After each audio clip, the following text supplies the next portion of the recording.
Knowles, and this is the Miami-Dade Chamber of Commerce Member Connection. But before we get started, a word from one of our supporters.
And welcome back to the Miami-Dade Chamber of Commerce Member Connection.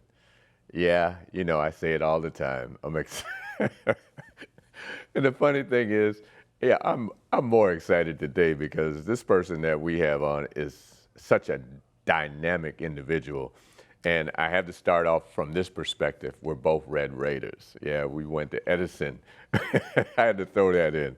But Yolanda, yes. It's so good to see you. Good to be here. Yeah, absolutely. We have today Yolanda Cash Jackson, an extraordinary, amazing individual, not just because of what you do, but you're just such a humanitarian in our community and just lifting up everything that is important in our community. And today, a couple days ago, we're in March, and this is Women's History Month. Mm-hmm. And you just made history. I did, so they say. Yes, you did. You are now the chairwoman of the Miami-Dade Beacon Council. That organization, I'm going to let you explain what the Beacon Council do, even though I'm on the board.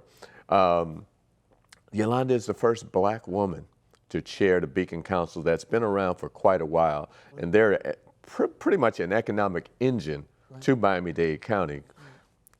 You want to talk about that a little bit before we go into Yolanda? Well, certainly. Thank you for allowing me to be here. Absolutely. Eric, this is quite a pleasure. The Beacon Council is the economic development arm, if you will, for Miami-Dade County, creating a public-private opportunity for us to help make sure that Miami-Dade is on the right track in terms of economic development. Last year, we had a record number of projects, we call them, where we help companies not only come to Miami-Dade County, right, but to sustain them, to help them to staff up. And so that's mainly what we do. Right. And they do that by basically going around the world. It's throughout the United States, obviously through our state, bringing Yes. businesses to Miami-Dade County and going, I know there's been jaunts to Spain, South America, Yes. and there are many countries and Israel. companies. Israel. There are many companies in these other countries that have been looking at Miami, and the Beacon Council is that arm that makes sure that we extend our arms to Right. bring them here. Yeah, a lot of our projects have been international projects, but I'm very pleased to have been a part of the relocation or establishment of Kroger is one of our wow. projects. Okay. Where they are now delivering groceries to your home. If you're Okay. an Instacart person like I am, I've kind of switched to Kroger. I haven't quite got to that yet. Listen, it works. Then we had a huge announcement, the largest announcement with a tech company expanding here. We did that with Merkava, bringing 3,400 jobs. That's what we're doing. We're bringing opportunity. And one of the things that I have looked at as chair of Beacon is to make sure that we hit 3 points. And that is that we show the community what the value is. What's the value proposition of dealing with Beacon? We help to make things easier as you try to scale up Right. and expand. And then certainly we want to continue our sustainability, that is to help sustain companies who are here but want to scale up. And then, of course, what's really important to me is inclusion. That is that we are working on economic development from county line to county line, whether Right. it be Homestead or Miami Gardens. Our first annual meeting was in Miami Gardens at Florida Memorial. I'm Right. very proud of that. Right. And the one thing that you said is important is helping the local businesses grow.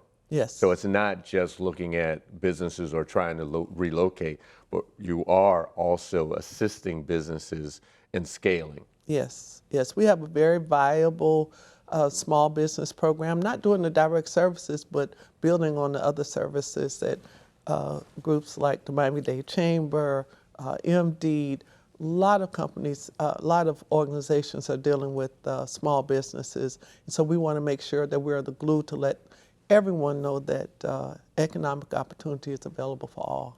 And obviously, we are the Miami Dade Chamber, Yes. focusing on black business. And I know that the Beacon Council has made a stride to ensure that our black businesses here in Miami-Dade County, we've heard that less than 2% of black businesses receive opportunities to do business with the county, Right. and less than 2% with Miami-Dade County Public Schools. Right. And I know there was a disparity study that Yes. was done with Miami-Dade County Public Schools, Right. and that has changed the needle, Right. because those numbers have now begun to tick up. Right. And we are in the process of doing that through the county. Right.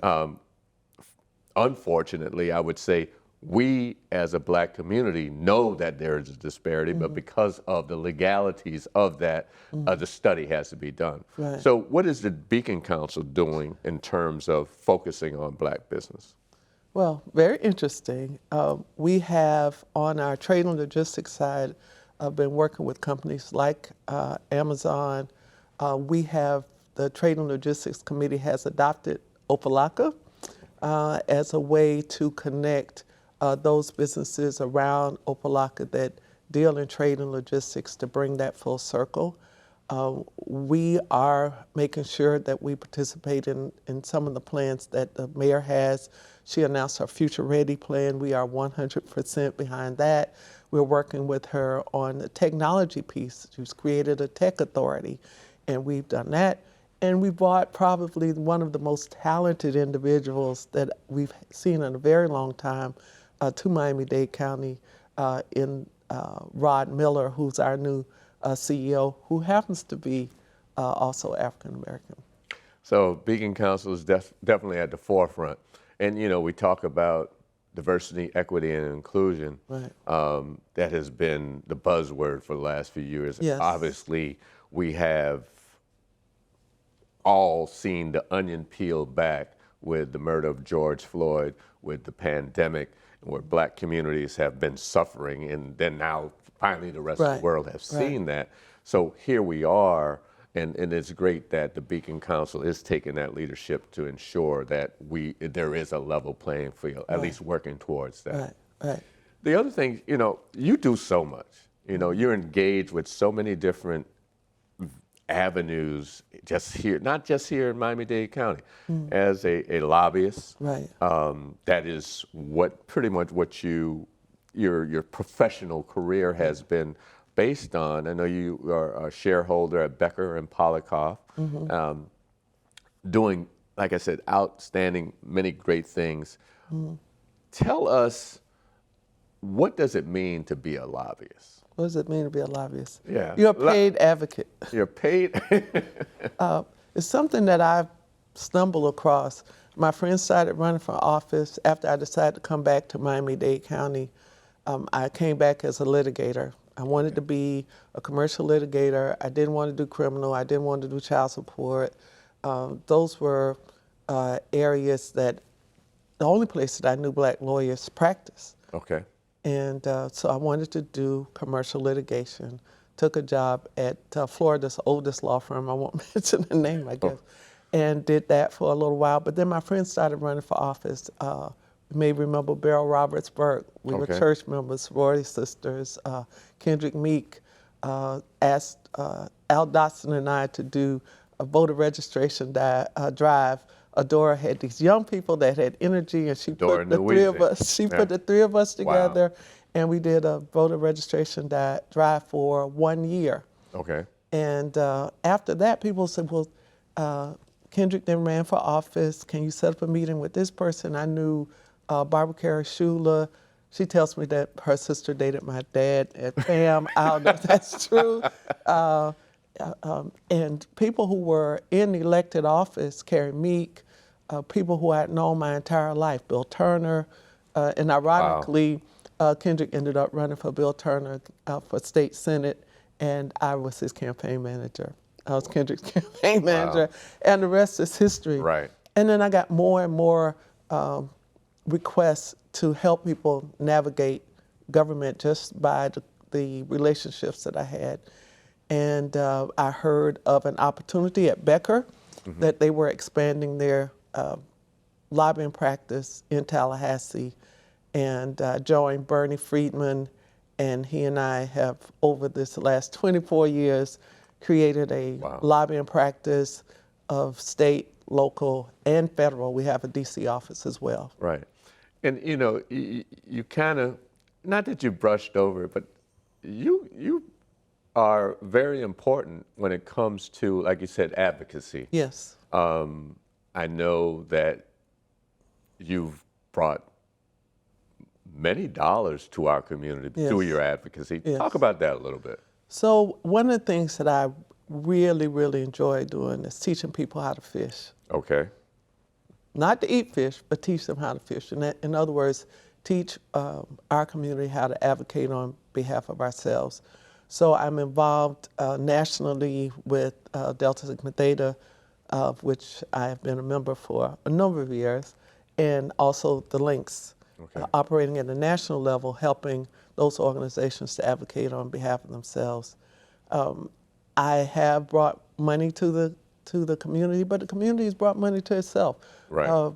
The Children's Initiative, I'm very, very proud of the work that Miami Children's Initiative is doing and what Graylin and other folks are doing over town. We now are in Tampa, Orlando, Paramore Kids Zone. And this is a program started by former representative, now school board member Dorothy Bendross-Mendengal, joined with former Commissioner Audrey Ebenson, and I and Marco Rubio went up to Harlem.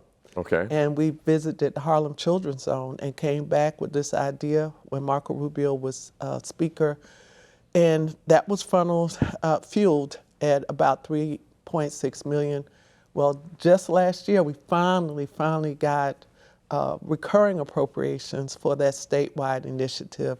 LaTasha Daniels running the Miami Children's Initiative. Right. $4.2 million that will continue throughout those communities, and we're expanding, hoping to open more initiatives throughout the state. So that's just one. And then historically black colleges is always going to be my passion. We now get about $30 million in recurring funds for scholarships at those schools. Wow. You know, actually, I was on the board of the Children's Initiative when it first started, representing the Dolphins organization. Yes, I used to work yes. for them. But the one thing you said is getting out the vote. And I'm going to swing a little different in this direction. And we talk about DEI, and we talk about some things happening in this state right now. You know, and I've had conversations with folks, you know, we can't really get mad. We got to be upset about what's going on, but we can't get mad if we didn't get out and vote. So can you put that correlation together for me? Well, certainly we have to get out and exercise our right to vote. Everybody pays attention to the numbers. Make no mistake about it. Everybody pays attention to the numbers. So it's important that we go out and vote in every election, just so that people know that you're out there, that the group that you represent is represented. I happen to know who my state rep is, who my state senator is, who my member of Congress, and every time that I see them, I remind them that I live in their district. Right. And I think that's what we have to do. We have to stay engaged. There's no reason why we cannot be engaged. The Florida Channel broadcasts every meeting now in the legislative process. The County Commission. There's no reason for us not to get engaged and to not only vote, but hold the people that we vote for accountable. And even if you didn't vote for them, to hold them accountable as representing all the people. And we have to do that continuously. Exactly, and I'm glad you bring up that point because, there's one thing for someone to be in office that we didn't vote for, but there are those that we did vote for. Right. And going back to that whole point of keeping them accountable. And I find, and a lot of people say that a lot of individuals, they get into politics, they get elected, but they forget. Right. And they think it's about them. Right. Instead of about the people. Right. And really, it's about the people who voted you in because of the promises that you made, but a lot of times they get lost in the euphoria of being elected, I guess I would say. You want to say that? Talk about that? You have to stay engaged. And I can tell you as a paid advocate that elected officials much prefer to hear from their constituents than me. Okay. And so you have to remember that. People decide to run for office mainly because they want to make a difference. Everybody generally starts out for Correct. a point of purity where they really, really want to represent their constituents. But the constituents have a job to do too. If you see something that you don't Keep like, them accountable. Keep them accountable. Everybody's on social media now. Keep them accountable, not in a mean-spiritedness, but let them know what's going on in your community. And we don't do a good enough job of that. We do need to do a better job. Yes. With the little bit of time we have left, it just goes by so fast. Obviously, the Chamber's been around since 1974, and obviously you know the Chamber. Right. What would you say is something that you would say that we as a Chamber to help our community should do better? Stay informed, stay engaged, get to Tallahassee. Heading up there in a few big weeks. Because the demographics of the state is changing.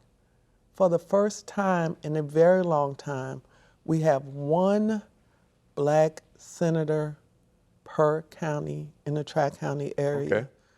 Broward, Dade, and Palm Beach each only have one black senator. Wow. They can't take care of all of the needs of the black community. Senator Jones in Dade County needs your help. Right. He is doing an amazing job. An amazing job. But, he needs to know what the needs of the Chamber are.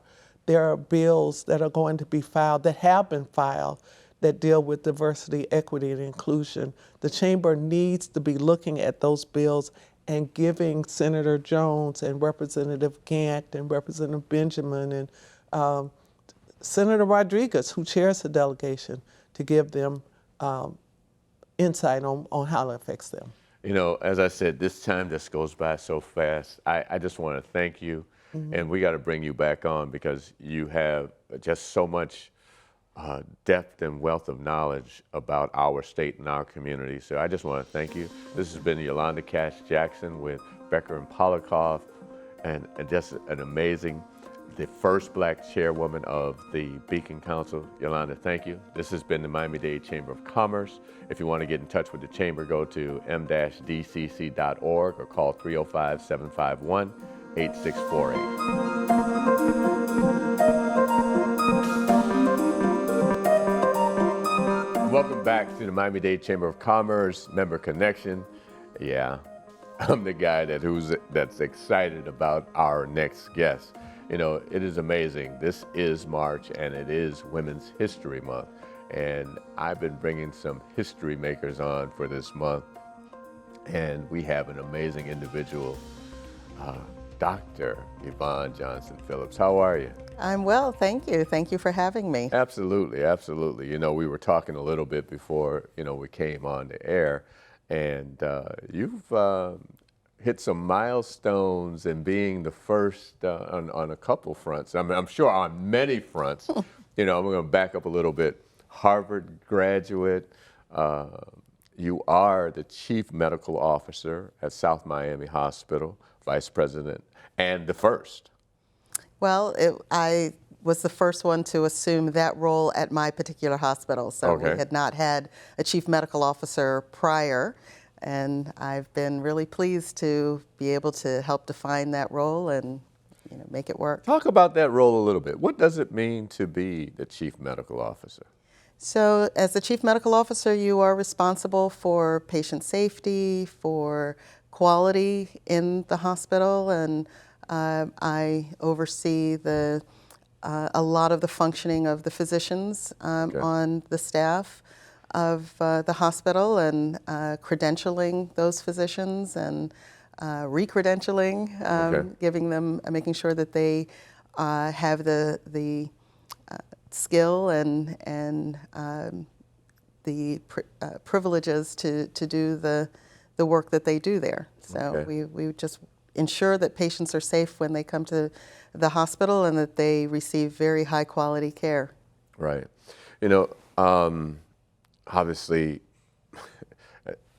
and I'm thinking in my mind, you talk about hospitals, obviously the importance of what they are, and obviously what you do is the utmost importance, like you said, to secure the safety of the guests that come there, patients, et cetera, et cetera. From a chamber perspective, I deal with contractors that do work at hospitals, and I know there's this ACA certification in order to actually do work at hospitals, and we just went through a series with another organization here in South Florida that had what they call a mentor-protege program, because if you're not certified as through ACA, you cannot work in hospitals as far as construction. Have you dwelled in any of that at all? I don't really work so much on the facilities side and with the vendors. We really work with the medical staff. Right. So the physicians, the nurse practitioners, the physician assistants, those are the licensed practitioners that we deal with. And yes, we do a lot of mentoring within that space. Right. I have a mentor as an administrator. Absolutely, that is really the way in which we provide a lot of the medical education. So, medical students go to school and they get the academic side of it, but then they come to the hospital and they work alongside more seasoned physicians. And it is very much a mentoring type of relationship where, we call that training. We call it, they're interns and residents. And at Baptist Health, we really are developing a very robust training program for physicians, for residents, through our relationship with FIU. And I know that there's obviously, with COVID for the last couple of years, and we're not out of it, the pandemic, I guess it's been lessened, but how has that been challenging, obviously, for you, and how have you, as a chief medical officer, had to deal with that? Well, Eric, you hit the nail on the head when you used the word challenge. That is exactly how I describe it. COVID for me and the other chief medical officers in Baptist Health, and I would say throughout the country, it was the professional challenge of a lifetime to deal with a global pandemic with a virus that was a novel virus, meaning the world had not seen it before. And we had to deal with a lot of issues just on the fly, where we really didn't know what we were dealing with. I have to give kudos, props, shout outs to the medical staff, the nursing staff, the technicians, and everyone who worked in the hospitals, because they came to work every day and lived up to the oath that we take Right. to serve our community with that unknown and not knowing whether they were putting themselves at risk or actually recognizing that they were putting themselves at risk and not knowing exactly what risk they were taking for their families. And Right. Because you got to go back home. Exactly. You go back home and, you know, you don't know what you are bringing home to your family. But yet those people came to work every single day. You know, when the country kind of shut down and we all went home and stayed home and worked from home, Right. those of us who worked in the hospital and healthcare Didn't did have not. that. They kept coming to work every single day. And that was when we really did lean on the system administrators as well. So while I'm the chief medical officer for my particular hospital, we have administrative chief officers for the whole of the health system. Right. And that was just amazingly helpful to create policies for the 12 hospitals that make up Baptist Health.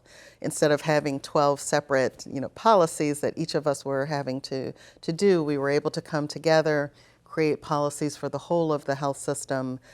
We had to address things like shortages of testing, shortages of PPE, that protective equipment that we wear. We had to address shortages sometimes of even medications that were needed. And of course, you know, there was always that dreaded threat that we were going to face shortages of the ventilators. Right. Fortunately, we never did that. We were able to care for a lot of our patients without having to put them on ventilators, but we really did see a lot of illness, a lot more death than we were ever than we ever had seen before. And it exposed a lot of the health inequities in our community. Right. And I think that is what we're now starting to address and looking at how do we fix that. You know, and you brought up a point, as I said, the onion was peeled back about those inequities, not only with the death or the murder of George Floyd, and then the pandemic happening in our community, the black community, black and brown communities, that whole lack of understanding of the suffering that we have had throughout the years was, as I said, the onion was peeled back. And the health issues that we suffered through, diabetes and all the high blood pressure and the things that the black community has suffered through, and brown community. Where do you see us going now in terms of, as I said, the pandemic hasn't passed us. We're still dealing with it. Correct. Here, excuse me, here we are at Miami Dade College, and there's still a testing center outside of these I buildings. saw that when I came in. Right. So where are we now? Well, we're in a much better place than we've been since the beginning of the pandemic. Here in Miami-Dade County, we have a relatively low transmission rate. We have a scale where we say we're either in the green, the yellow, or the red, low, intermediate, or high transmission. So we're in a relatively low transmission rate. But even when we were in the red a couple of months ago, what we were finding is a lot of people were developing COVID. They were transmitting, you know, and I'm sure you probably had friends that said, oh, no, I can't come. I just tested positive for COVID, and that's still happening to a smaller extent today. But very few of those patients were having to come to the hospital. Were getting so sick that they had to come to the hospital. So the variant that's out there today, while it is still somewhat contagious, is less virulent, meaning it doesn't cause significant disease for most people. Some of the other variants that we were dealing with when it first came out, and then Delta, which was kind of the really super bug, those were the ones that revealed that they were associated with people who had chronic medical illnesses, like you mentioned, diabetes, high blood pressure, asthma. And those people who had those conditions were much more likely to get very sick and need hospitalization or to even die, to succumb from COVID.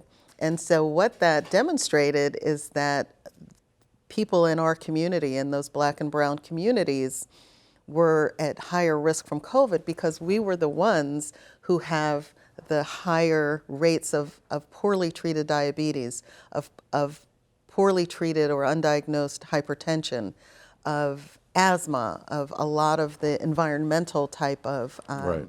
illnesses as well. And I think what we're also looking at is how much of that is just a genetic predisposition to that, Okay. and how much of it is actually due to living in a country where you're subjected to discrimination and the history of racist policies.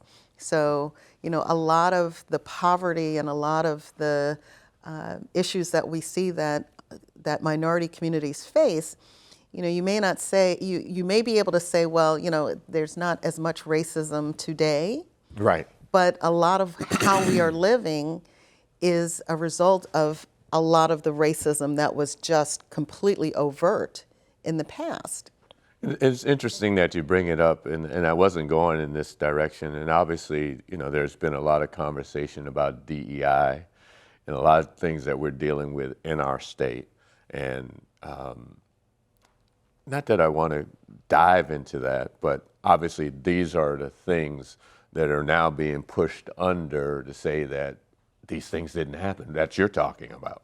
Well, you know, the interesting thing is, you know, I'm aware of what's going on in the state, and, you know, I also am not trying to get directly into that. But what I will tell you is, in medicine, we are being directed by our accrediting body, the Joint Commission, which accredits most of the hospitals throughout the country. We are being directed by the Centers of Medicare, Medicaid, CMS, who pays a lot of the bills, to have programs that address health equity issues. Okay.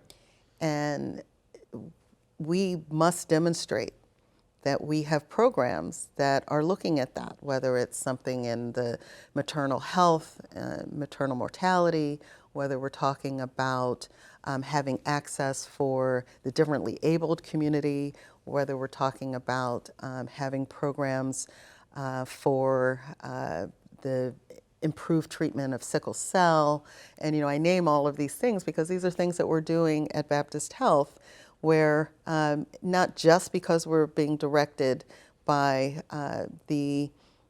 those bodies, but because it's really the right thing to do. Right. But beyond knowing that it's the right thing to do, all of the hospitals across the country are being directed to address health equity issues. So however we want to agree or disagree about what the origins of those health equity issues are, we know they exist. Right. And in the healthcare space, we are absolutely being directed and incentivized to address them. Those.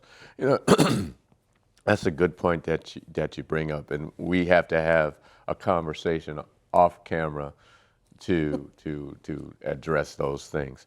And you know, we don't have a lot of time left because this has really been very informative. You are the first Black chairwoman of the amazing Orange Bowl.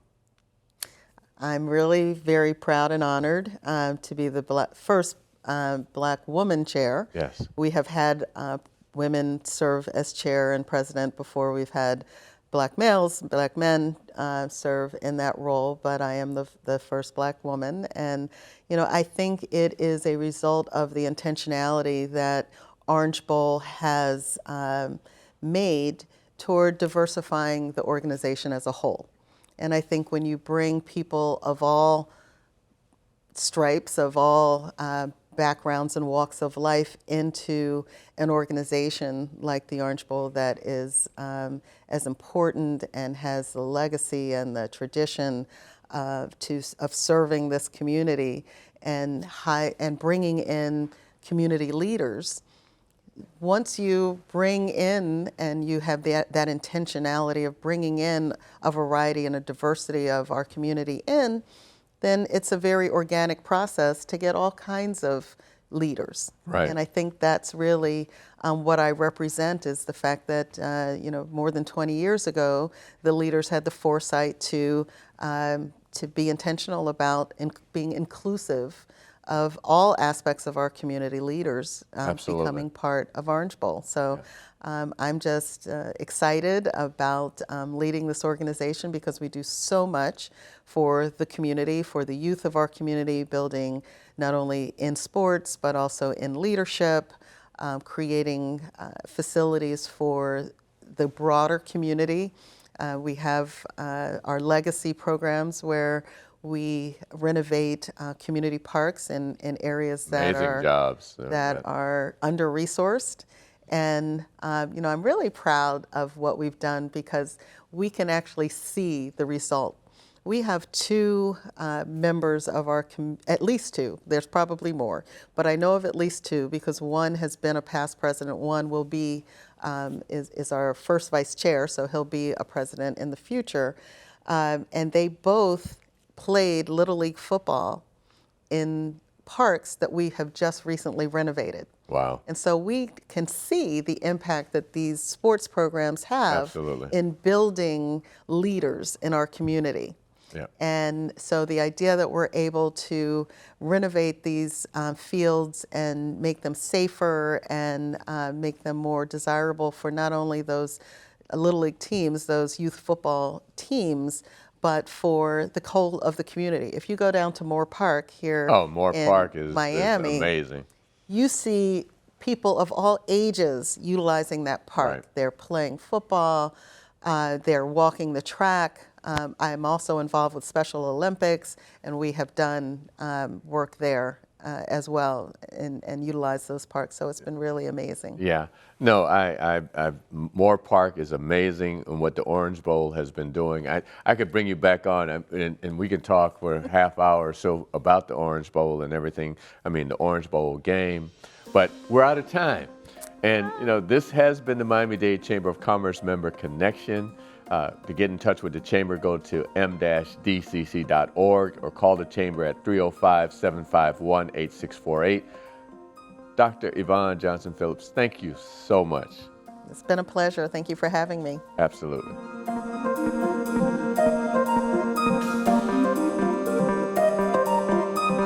Hi, and welcome back to the Miami-Dade Chamber of Commerce Member Connection. I'm Erick Knowles, and yeah, I'm excited.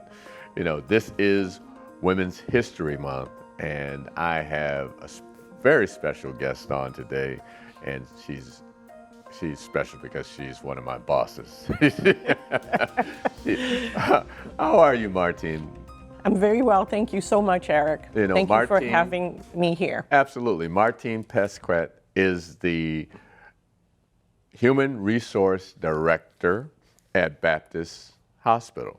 Baptist Health. Excuse me, Baptist Health. Let me get it right. And I mean, Baptist Health, wow, you have been growing like exponentially. Leaps and bounds the last couple of years. Yes, absolutely, absolutely. When I first started at Baptist about 7.5 years ago, we were about 24,000 employees. Now we're 26 plus, almost 27. Wow. Last time I checked. So we have been growing. We have been acquiring. One of the largest employees here in South Florida. Yes, and we're very proud of our reputation here in South Florida as one of the top employers to work for. Absolutely. Yeah. So it's a exciting place to be. Absolutely. And as I mentioned, you've been on the board of the Chamber. Baptist has been involved with the Chamber for many years. So obviously we appreciate that engagement. We have talked offline, and obviously, the pandemic being, you're in human resources. The pandemic has obviously, from a hospital health perspective, you're at the epicenter. Right, absolutely. And being at the epicenter of the health crisis itself, it also has become a human resource crisis. Yes, very much so. We have, for the very first time in my human resources career, which dates back a few years, we had a pretty intense staffing crisis, especially with our RNs, with our nurses, as well as other roles within the organization. And again, it's not just for Baptist or South Florida. I think it's a national issue. Right. But the last 2 years have been pretty intense. But we are looking forward to a transformation. Right? We're seeing changes. We're seeing it's stabilizing. A bit more. So what we had seen the last couple of years is a very high rate as far as turnover is concerned. So an increase in turnover, and then again, another challenge that we have had from a human resources perspective as a result of the pandemic, we have had quite a few of our employees working remotely. So I am a human resources director at Baptist, but I support the corporate functions. So the functions that support the hospitals, right? So I'm not at the hospital, I'm at the administration. So I support supply chain, finance, risk management, technology and digital. So all of the big departments that provide the infrastructure for the rest of the system. So quite a few of our corporate employees are working remotely. And so that also poses a challenge. How do we keep our employees connected and engaged? And so that has been a challenge. And we're one of the top employers, so we make it a point to appreciate our employees, to make sure that they're engaged. So for example, today, as we speak, is National Employee Appreciation Day. Right. I didn't know that. We're celebrating. I appreciate my employees. Let you all know I appreciate you, Paris, Beverly, we appreciate Matthew, you. Gina. Exactly. So we have gone all out. We're giving every single employee a gift bag. Right? So for the remote employees, we are mailing these bags to their residences. That's 26,000. Yeah, that's a lot of employees. And for those that are at the hospitals or who are actually working on site, then we are having them come to the different locations to pick up their gifts. But just a small token, just to let them know that we really truly appreciate them. Because that's why we're here at the end of the day. At the end of the day, if you don't have people to do what is needed, you don't have anything.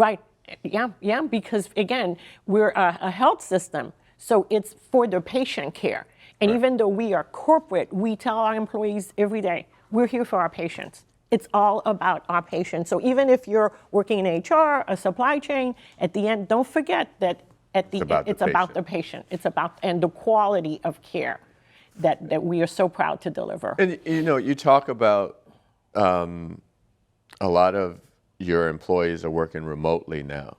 How has that shift been with the organization? And a lot of it stemming from, I guess I would talk about space, because obviously when you go to a facility, you have a cubicle or you have an office, and now that you have this remote hybrid, how has that impacted? Well, that's been a challenge, right? So we've had to come together as a team, as a leadership team, to really think about the optimum solution. So what we do is, even though, as I mentioned, we have quite a few employees who work remote, we also give them the opportunity to come to the office. So we are actually providing hoteling space. So you can be at home most of the time, but once a week or once a month, depending on the department, depending on the needs of the department, those employees can come to the office and they can hotel. So we're giving them space to hook up their computers. But what's really important, Eric, which we found, is that connection. That one-to-one interaction that a lot of us, because I work sometimes at home as well, we miss that. We miss the interaction. Exactly. And we found that that's important. That helps us retain our employees. Because again, as I talked about the staffing issues, if you're working from home, then your loyalty may not be as much, right? But if you can connect with me as an individual, as a leader, as a person, the likelihood of you staying with the organization is increased by 100%. Did you find, again, with the pandemic, having people work from home, did you find and I know a lot of people in different areas opted not to go back to work, I wouldn't say opted, but push the button in terms of salary. Talk about that a little bit. Yes, again, we did see a shift in the market, right, as far as the competitive pay. Right. And now a lot of our employees, you know, talk about, hey, I could get an offer somewhere else. So we've had to be very competitive. Okay. You know, so that means, paying attention to the market and ensuring that we are able to offer the types of salaries that we need in order to have the talent that we need to continue to provide the care that we do in the community. Right. So it hasn't been easy. It's a constant evaluation. We work very closely with our compensation department to make sure that they're constantly, evaluating the different roles in the market to make sure that the salaries that Baptist offers are competitive and that we're not only able to retain our employees, but that we can also attract the type of talent that we need. And then you have the fact that you have, again, the pandemic has just changed the way of business. Here, obviously in South Florida, we were able to stay open, and where a lot of the northern states weren't, and you have a lot of transplants down. So did you find any influx in that at all? Some, especially with the nurses, with the clinical. So we were at one point we were able to find travelers, nurses that could come from all over the U.S. to help us within the crisis.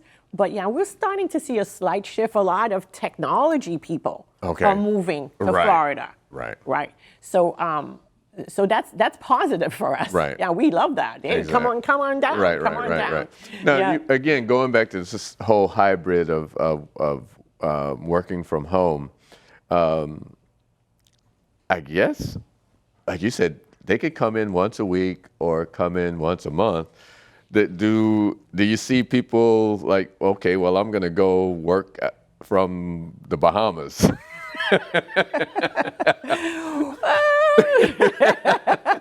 I know I threw a little wrench in there. Well, it's funny that you mentioned that. We probably would see more of that, but occasionally. And we have a whole protocol if somebody wants to work outside of South Florida. I mean, we do have employees who work in the U.S., in other states. Okay. We do. But internationally, not as much. I think that's something that we need to think about for the future. But right now, we're not there. But if somebody perhaps wants a couple of weeks of vacation, we have a protocol, a process that they can go through to make sure that they are, in fact, working. I can just see that now. Okay. But the other thing, the ability to work from home just offers that much more flexibility. Right. And if anything, what we have seen is burnt out. Yeah. Because the employees work hard at home. That's the thing. To your point, you actually, I think there was a study out that people actually work more because you don't take the breaks. You don't take the breaks. You're there. And those emails and the telephone calls and those texts, and now there are 500 ways of getting messages, right? We have so many different platforms that we can get messages. And we have some very conscientious employees. So they wake up very early in the morning, so that break that you would normally have at the water cooler doesn't happen. Exactly. So we do talk a lot about well-being.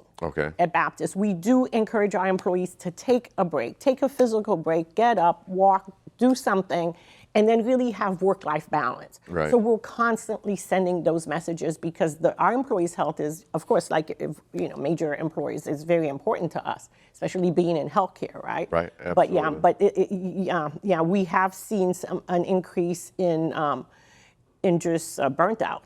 Employee burnt out. So we're constantly talking to our employees and saying, take a few minutes to just step away and have a schedule. So we have actually a well-being department that concentrates and helps our employees just to stay healthy. That's so important.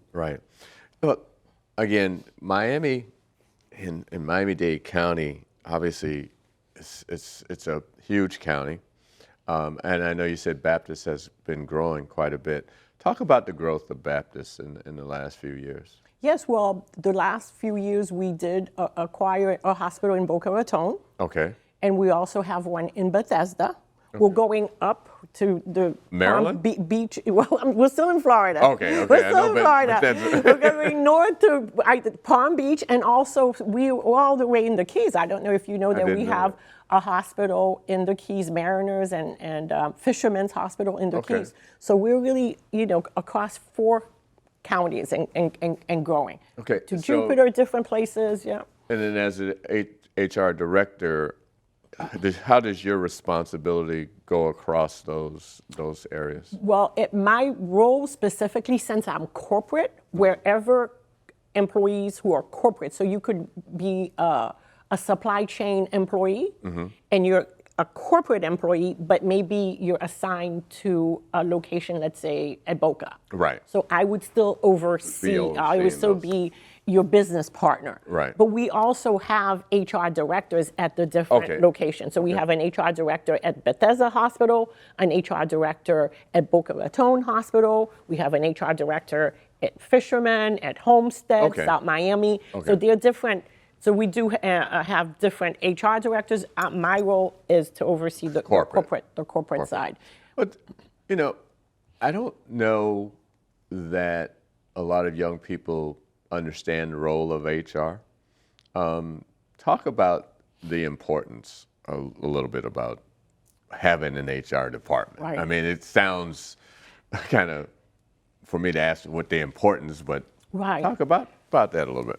Well, I think it's absolutely critical to have an effective and well-functioning HR department.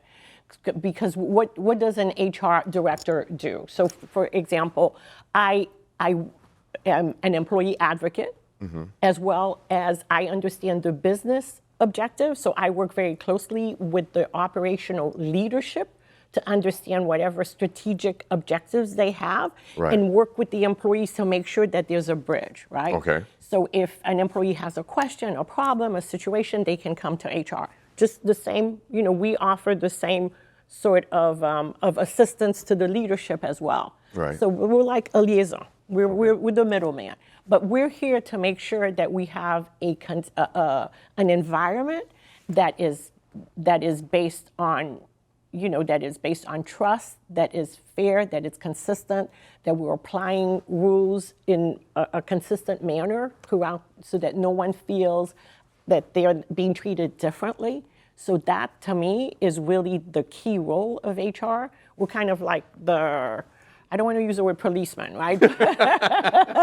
But we are there to ensure that we not only have an environment that is that has no discrimination whatsoever, but it is the opposite, that it is a positive environment where everybody feels as though they are exactly where they want to be and that they are contributing to the organization, right? Because one has to feel as though, in life you have a mission, right? You have a purpose. We spend most of our time working.